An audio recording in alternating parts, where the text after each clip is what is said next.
నమస్తే, welcome to whistle. ప్రపంచ ఇంధన సరఫరా అంతర్జాతీయ వాణిజ్యానికి కీలకమైన హర్మజ్ జలసంధి అంశంపై ఐక్యరాజ్య సమితి భద్రతా మండలిలో ప్రవేశపెట్టిన కీలక తీర్మానం ఆమోదం పొందకుండా వీగిపోయింది. గల్ఫ్ దేశాల మద్దతుతో బహ్రెయిన్ తీసుకొచ్చిన ఈ ముసాయిదాను చైనా, రష్యా వీటో చేయడంతో తీర్మానం ముందుకు సాగలేదు. ఈ తీర్మానంపై ఓటింగ్ నిర్వహించినప్పుడు 15 సభ్యుల భద్రతా మండలిలో 11 దేశాలు అనుకూలంగా ఓటు వేయగా చైనా, రష్యా వ్యతిరేకంగా ఓటు వేశాయి. పాకిస్తాన్, కొలంబియా ఓటింగ్కు దూరంగా నిలిచాయి. దీంతో అవసరమైన మద్దతు ఉన్నప్పటికీ శాశ్వత సభ్య దేశాల వీటో కారణంగా తీర్మానం అమలు దశకు చేరుకోలేదు. ఈ ముసాయిదాను Bahrain, Kuwait, Oman, Qatar, Saudi Arabia, United Arab Emirates వంటి గల్ఫ్ సహకార మండలి దేశాలు కలిసి రూపొందించాయి. అదేవిధంగా జోర్డాన్ కూడా దీనికి మద్దతు తెలిపింది. ప్రాంతీయ భద్రత, సముద్ర మార్గాల స్వేచ్ఛను కాపాడే లక్ష్యంతో ఈ తీర్మానాన్ని ముందుకు తెచ్చారు.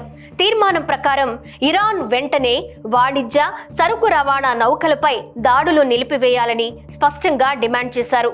హర్మజ్ జలసంధిలో నావిగేషన్ స్వేచ్ఛను అడ్డుకునే చర్యలను ఆపాలని సూచించారు. అంతేకాకుండా వీటి వనరులు, డీసాలినేషన్ ప్లాంట్లు, చమురు, వాయు మౌలిక సదుపాయాలపై జరుగుతున్న దాడులను కూడా వెంటనే నిలిపివేయాలని కోరారు. అయితే ఈ తీర్మానం పూర్తి పరిస్థితిని ప్రతిబింబించలేదని చైనా అభిప్రాయపడింది. సమస్య మూల కారణాలను పట్టించుకోకుండా ఒకపక్షంగా తీర్మానం రూపొందించారని విమర్శించింది. మరోవైపు రష్యా కూడా ఈ తీర్మానాన్ని ప్రమాదకరమైన విధానంగా అభివర్ణించింది. ముఖ్యంగా అమెరికా, ఇజ్రాయెల్, ఇరాన్పై జరిపిన దాడుల ప్రస్తావన ఇందులో లేకపోవడాన్ని రష్యా తీవ్రంగా వ్యతిరేకించింది. తీర్మానం వీగిపోవడంతో బహ్రెయిన్ విదేశాంగ మంత్రి అబ్దుల్ లతీఫ్ బిన్ రషీద్ అల్ జయానీ నిరాశ వ్యక్తం చేశారు.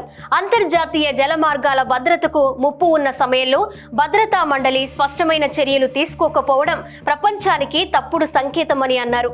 అమెరికా ప్రతినిధులు మాత్రం గల్ఫ్ దేశాల ప్రజలకు తమ మద్దతు ఉంటుందని స్పష్టం చేశారు. హర్మజ్ జలసంధి ప్రపంచానికి అత్యంత కీలకమని, దాన్ని ఏ దేశం ఆయుధంగా ఉపయోగించుకోకూడదని హెచ్చరించారు. ఇక ఈ పరిణామాలపై ఉక్రెయిన్ అధ్యక్షుడు వ్లాదిమిర్ జెలెన్స్కీ తీవ్రంగా స్పందించారు. ఇరాన్ చర్యల వల్ల ప్రపంచ స్థాయిలో ఏర్పడుతున్న ప్రమాదాన్ని ఎదుర్కొనే విషయంలో ఐక్యరాజ్య సమితి భద్రతా మండలి మరోసారి వైఫల్యం చెందిందని విమర్శించారు. హర్మజ్ జలసంధి అన్ని దేశాలకు తెరిచి ఉండాల్సిందేనని, అంతర్జాతీయ వాణిజ్యం నిరవధికంగా కొనసాగాలంటే ఇది అత్యవసరమని పేర్కొన్నారు. ప్రపంచ ఆర్థిక వ్యవస్థలో ఈ జలసంధి పాత్ర ఎంతో కీలకం. మధ్య ఫ్రాంచ్ దేశాల నుంచి చమురు, వాయు సరఫరాలు ప్రధానంగా ఈ మార్గం ద్వారానే సాగుతాయి. కాబట్టి ఇక్కడ ఎలాంటి అడ్డంకులు వచ్చినా అది నేరుగా ప్రపంచ మార్కెట్లపై ప్రభావం చూపుతుంది. ఇంధన ధరలు పెరగడం నుంచి సరఫరా గొలుసులు దెబ్బతినే వరకు అనేక సమస్యలు తలెత్తే అవకాశం ఉంది.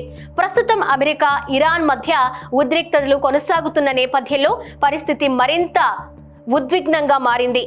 అమెరికా అధ్యక్షుడు డొనాల్డ్ ట్రంప్ చేసిన వ్యాఖ్యలు కూడా అంతర్జాతీయ వేదికపై చర్చనీయాంశంగా మారాయి. ఇరాన్లో పరిస్థితులు మరింత దిగజారే అవకాశం ఉందని ఆయన హెచ్చరించారు. ఈ నేపథ్యంలో హర్మజ్ జలసంధి అంశం ప్రపంచ దృష్టిని ఆకర్షిస్తోంది. భద్రతా మండలి స్థాయిలో ఏకాభిప్రాయం కుదరకపోవడం అంతర్జాతీయ రాజకీయాల్లో విభేదాలను మరింత స్పష్టంగా చూపిస్తోంది. ఇకపై ఈ సమస్యకు ఎలా పరిష్కారం దొరుకుతుందన్నది గ్లోబల్ స్థాయిలో ఆసక్తిగా మారింది.